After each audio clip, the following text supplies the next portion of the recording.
Привет всем, с вами канал Workout Фитнес городских улиц, и сегодня мы находимся в Москве, в Лужниках, на одной из легендарных площадок, вместе с не менее легендарным воркаутером Ником Анисимовым. Здорово, Ник.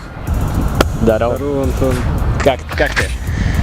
Да, нормально, в принципе. Погода пока не радует нас, но скоро будет нормально, я думаю, и все снова начнем тут тренить и наслаждаться воркаутом. Многие наши подписчики просили замутить с тобой интервью, чтобы ты рассказал больше о себе. Потому что все видят твои видео, но не так много людей знают вот о том человеке, который стоит за этими видео. Потому что, я тебя знаю очень давно, и я думаю, многим будет интересно узнать, с чего ты начинал. То есть, вот, первое видео, которое ты там увидел, первое, что ты научился делать, сколько это времени заняло. Можешь вот более-менее подробно рассказать, как ты начинал, что тебя мотивировало? Может быть, какие-то советы новичкам дать, вот именно тем, кто вот только хочет начать? Начал я заниматься с видосов старых, то есть там увидел Ганнибала, увидел соревнования в Харькове 2010 года. Меня поразили, то есть, вещи, которые там люди делали, вот, по сути, и мне захотелось повторить их, и я начал, собственно, из-за этого и тренироваться. Начинал я с базы. То есть тогда не было никаких обучалок даже, ни по каким элементам особо. Я даже не помню, если честно, может они и были единичные, но я их даже не смотрел и не искал. Вот. Начинал с базы, всегда время уделял разминке, то есть из-за этого, может, много травм избежал. Много и не избежал, ну ладно. Совет новичкам, собственно, сразу, то есть разминайтесь хорошо перед тренировкой обязательно, особенно кисти. Первое, что у меня стояло в приоритете, это поднять свою базу, то есть базовые упражнения, в которые ходят подтягивания, обычные на турнике, разными хватами, то есть, отжимания на брусьях от пола, потом подкачка пресса и какие-то простенькие элементы, вроде выхода на одну, капитанского подъема, вот такие вот. Все это в первую очередь я учил и поднимал количество, то есть работал на выносливость, потом подключал более сложные элементы и упражнения, например, выход на 2, и за счет этого уже набирал хорошую базу, то есть начинал делать выходы на 2, отжимался в стойке на руках, и так далее, потихонечку начинал изучать элементы. Ты еще начинал, когда у вас буквально там не сразу появилась команда Everybars в Волгограде. Да. Одна из первых воркаут-команд России. Потом ты начал ездить по области. Тогда не так много народу, занималось воркаутом. Можешь рассказать о том, как поднималось это движение именно в твоем городе? Потому что сейчас у вас больше занимается. Сейчас у вас Исенбаева площадки строят. Уже 3 штуки, да. То есть движение идет. А вот тогда, когда начиналось, что ты видел на улицах, и что ты делал, чтобы изменить это? Площадки новые у нас в Волгограде построили только в 2015 году, к сожалению, когда я, собственно, уже и смотался в Москву оттуда. Площадки хорошие на самом деле, но до этого были старые обычные советские площадки, зачастую гнутые, и тренироваться там было совсем некомфортно. Была единственная у нас площадка, которая находилась в центре города, до нее было, в принципе, удобно всем добираться, и она была по состоянию нормальная, Там мы начали проводить свои тренировки, то есть люди, которые занимались в городе, их было тогда мало в 2010 году, Начал я как-то подтягивать всех людей и собирать тренировки раз в месяц, два, где-то так. Неважно даже, тогда была какая погода, мы и зимой там в минус 20 собирались, то есть тренировались, много молодежи подключалось, где-то человек 50-40 мы собирали на каждой тренировке. Я считал, для Волгограда это, в принципе, много даже. Потом что-то где-то в году 13-м все это чуть поумерилось, но все равно люди оставались, которые тренируются там, и до сих пор там, то есть есть. Плюс там новые площадки появились, так что там заниматься сейчас еще приятнее стало. И, кстати, интересно тоже твое мнение, потому что ты сказал, ты начинал, когда был Ганнибал, когда был Женя Козырь, те все ребята, и их два уровень. Человека, можно сказать, и замотивировали меня начать именно Женя Козырь, Женя Козырь, если ты смотришь это видео, то привет тебе, привет, реально, молодец, спасибо. Привет от нас, спасибо. Сейчас совсем другое, то, что мы можем видеть на видео, по сравнению с теми ребятами. Давай сначала, наверное, на этот вопрос, как ты можешь прокомментировать это изменение в плане непосредственно того, что делается на площадках, и в плане того, что многие заметили, и я вот вчера смотрел видео ДСВ выложили, может, видел, там соревнований тоже 2012 год, 2011, это просто какие-то мелкие соревнования в Саратове, они собрали дофига людей, и зрителей, и участников, и народ реально тогда просто шел и занимался. Сейчас мы видим, что участвует, ну, по сути, там человек 16, это одни и те же лица во всех городах примерно, просто они ездят. Вот как ты относишься к этому изменению в воркауте, что думаешь на этот счет? Видео я пытался посмотреть сегодня в метро, когда ехал, но что-то оно не хотело меня грузить, но я примерно представляю, то есть о чем-то. Вот. Само собой, течение воркаута меняется, вот, там кто-то считает в лучшую сторону, кто-то в худшую, у каждого по-своему, то есть сильные изменения в воркауте произошли, я считаю, в 2014 году, когда в Россию нахлынула, я бы сказал, прям вот эта вот эра динамики, что ли, и воркаут тогда кардинально у нас поменялся, то есть сильный скачок был вот от такого базового к более динамичному. Я считаю, что, ну, то есть у меня такое двоякое мнение, так сказать, и мне нравился воркаут и тех времен, то есть до 2014 года, я его люблю, я, то есть, с него начинал, и я делал то, что мне нравилось тогда, то есть это и был весь воркаут. А какой он сейчас, то есть это интересно на самом деле, что воркаут развивается, как бы то ни было, хотя бы он развивается. Вот. Главное, чтобы динамика полностью не захватила уж воркаут и в паркур не превратился, вот так вот. Поэтому лучше делайте базу и вкачивайте силу, чем... В начале. Ну, кстати, и эти вещи, они легче учатся. Вот, что многие не знают, вот ты как считаешь? Просто я считаю, многие тоже считают, что вот вся эта динамика, там 360, 540, она учится буквально за пару тренировок, потому что там нет силы, там именно технику понять, сделать. Вообще, я, в принципе, с тобой, наверное, соглашусь, но расскажу свой пример, то есть, как у меня это было. Я человек, который занимается, там, 4 года, грубо говоря, одной, ну, как сейчас уже можно сказать, то есть, силовухой, да, старый тип воркаута, вот. И мне было очень тяжело научиться динамическим элементам, потому что я вот, ну, какой-то был замкнутый, что ли, вот такой скованный вот в этих движениях. Поэтому мне приходилось, ну, нормально времени тратить, чтобы преодолевать как-то себя и привыкать, ну, отвыкать и чему-то такому новому учиться. А вот для людей, которые вот только вливаются в воркаут, то есть, ну, у меня тоже есть знакомые ребята, ну, которых я могу в пример поставить, они там и 3 выходов на 2 не могут сделать, то есть, но уже там любой 360 тебе бахнут с маху и, короче, как хочешь. Вот, они, то есть, реально тренили там за несколько тренировок и просто у них шло это. Еще интересный вопрос, который многих, наверное, волнует. По твоим фоткам видно, что у тебя очень большие руки. То есть, ну, в отличие даже от большинства воркаутеров, которые тоже, может быть, такие же сильные, как и ты, но они отстают в размере, в объемах. Ты как-то специально тренируешь руки или оно так само получилось? Специально я не качал ничего, вот так вот как-то получилось, потому что я не начинал заниматься, собственно, с целью накачаться или там нарастить мышечную массу, какую-то там сделать большие банки, руки и так далее. Нет, я просто занимался, потому что мне хотелось научиться каким-то элементам, вещам, то есть вот таким, уже... Ну, собственно, тело – это результат того, чего я хотел, то есть научиться элементы и прочие упражнения. Это, то есть, как приятный бонус получился. То есть гантели, штангу ты там не тягал? Нет, вообще никогда ничего специально не... Тело построено на уличных площадках. Да. Ну, собственно, если говорить про движение, то чем запоминаются видосы Ника? В отличие от большинства современных видосов, у тебя есть определенный стиль, да, в твоих видео, в твоих движениях, в тех комбинациях, которые ты делаешь. Поэтому смотреть интересно.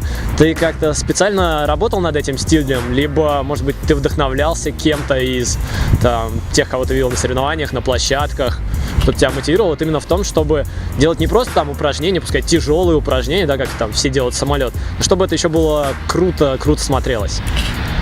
Вот, интересный вопрос на самом деле. Я в точности не знаю, как на него ответить, потому что я на него не отвечал даже примерно никогда. Был у меня один пример раньше, то есть я не знаю, повлияло ли это на мой стиль. Я думаю, да, в принципе, безусловно, повлияло. Мне нравилась команда Barbarians очень, американская команда. И конкретно человек Зеф Заковели. Мне нравилась, то есть, его чистота и четкость выполнения всяких элементов. Вот. Смотри, ты говоришь все время как бы про прошлое, да, то есть Ганнибал, это 2009 год условно, Козырь 2010, Barbarians там 2009-2011. Если сейчас кто-нибудь в воркауте, кто был бы тебе интересен? То есть, ну вот я задавал этот же вопрос Вове Тюханову в предыдущем интервьюшке, вот тут ссылочка. Мы сошлись на мнении, что вот в России, наверное, было два интересных атлета за последние несколько лет.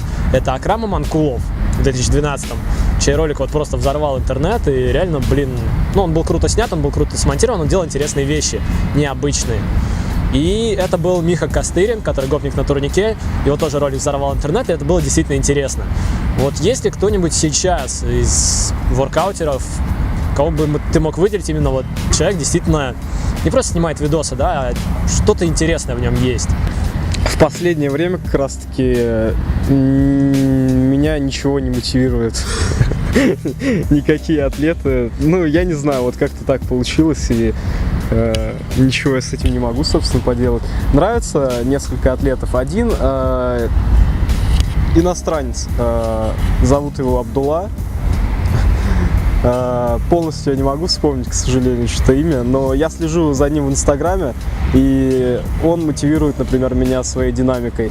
Хотя я сейчас, ее не тренирую, но в дальнейшем я планирую подключить все эти движения. Вот. Это мне действительно нравится, и вот это вот меня вот мотивирует, как вот в какие-то там далекие 10-е, 11-е, 12-е годы. Вот. А из наших-то парней, да не знаю, не сказал бы, что мотивирует, но несколько человек радует определенно. Как-то я поменьше в последнее время начал видео вообще смотреть, потому что все практически одно и то же.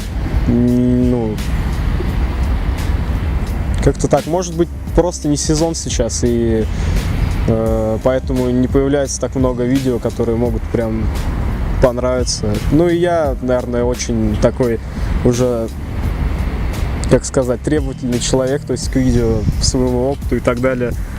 Просто, видишь, я отвечаю с позиции такого человека, который 3 месяца не тренируется, и который до этого полгода страдал от тренировок. Вот и все, то есть я с этими своими разорванными кистями выступал тренировался через боль, через вот это вот все. Ну, это не совсем приятно, то есть было, не получал я кайфа от тренировок, но это надо было просто делать, вот. Поэтому я сейчас такие, сука, отзываюсь, типа, вот там, блин, в России никто мне не нравится, никто меня не мотивирует, воркаут отстой. Я бы вообще сейчас сказал бы, что воркаут неинтересный как-то стал. Ну, это, собственно, потому что я сам не тренируюсь сейчас в последнее время. Это все. Ладно, Продолжим. Ты сказал, в принципе, что ты многое видел, это действительно так, и напомнил мне вопрос, который я хотел задать по поводу вот твоего видео, которое ты, по-моему, под Новый год выпустил, большое такое видео, где ты сидишь на диване и рассказываешь про то, как сильно отличается атмосфера даже у нас и за рубежом в тусовке в самой. Потому что ты ездил в Бахрейн на командный чемпионат мира, ты там общался с сборными из разных стран, там. Можешь рассказать подробнее вот о своем опыте вот этой поездки, потому что большинство ребят, которые нас смотрят, не будут в Бахрейне в ближайшее время. Это меня тоже печалит, ребят, честно. Никто из нас не будет, но послушаем Ника.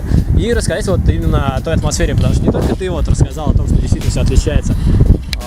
Вадим Олейник в своем инстаграме тоже отметил, что вот у вас была там очень такая дружественная атмосфера, все всех поддерживали, тренили вместе и развивались. То есть то, чего сейчас, по крайней мере в России, редко можно встретить на каких-то крупных мероприятиях. Раньше это было, тот же 2011 год, 2012 меньше. Про Вадима я не знал, что, я за его инстаграмом тогда не особо сильно следил, вот, но приятно знать, что он разделяет мою точку зрения насчет этого, вот. Насчет чего, собственно? Насчет того, что в других странах, наверное, практически во всех, кроме России, поддерживают люди просто друг друга на тренировках. Они друг друга мотивируют, то есть люди тренируются, как у нас было вот в году 10-11, вот так вот, знаете. И мне это действительно нравилось тогда, и вот это вот время недолгое, которое я провел в Бахрейне, познакомился с многими новыми людьми. И мы просто там, то есть, вне соревнований ездили на площадке и просто офигенно проводили время, потому что я даже не помню, нас было человек 10 там тогда. Это была просто такая приятная атмосфера, народ, что просто вот ностальгия аж нахлынула меня по 2010-2011 годам, когда там в Волгограде у нас собирались люди, вот. То есть там человек делал даже не особо сложные элементы, что-то делал просто, какие-то комбинации, что-то тренировал. Спрыгивают там люди, не знаю, банально, вот я не знаю, как у нас это прозвучит, нелепо, не нелепо, там, дают 5, там, похлопают по плечу, там, как-то его это поддержат, там, что-то такое. Знаете, нету вообще совершенно никакого негатива, по-моему. Вот я вообще не помню такого, чтобы там кто-то там криво смотрел, типа, с видом, типа, что за говно или что-то такое, просто там с какими-то покерфейсами стоял. Вообще такого вот я не видел. Все просто поддерживают друг друга и радуются, собственно, тренировке. И, то есть, я во всем этом присутствовал и участвовал, и мне это прям очень понравилось. Это, совсем другая тренировка, совсем другая атмосфера, вот, нежели здесь, вот, полгода здесь я нахожусь. 95% всех тренировок, как выглядит в Москве, я не знаю, конечно, не могу за всю Москву отвечать и за всех атлетов, но как я видел тренировки, это, ладно, на своем примере могу сказать, собственно, делаю что-то, там, тренирую какую-нибудь комбинацию свою, там, элементы, нормальные, то есть, я не знаю, там, уже... как они сейчас по сложности, жесткие вещи, ладно, делаю. Какие-то комбинации, то есть спрыгиваю, и народ просто вот так вот что-то там в пол, глазки, просто тишина, все с покерфейсами такие, типа, я сейчас могу это за секунду повторить, даже и круче, типа, вот. Вся площадка будто круче.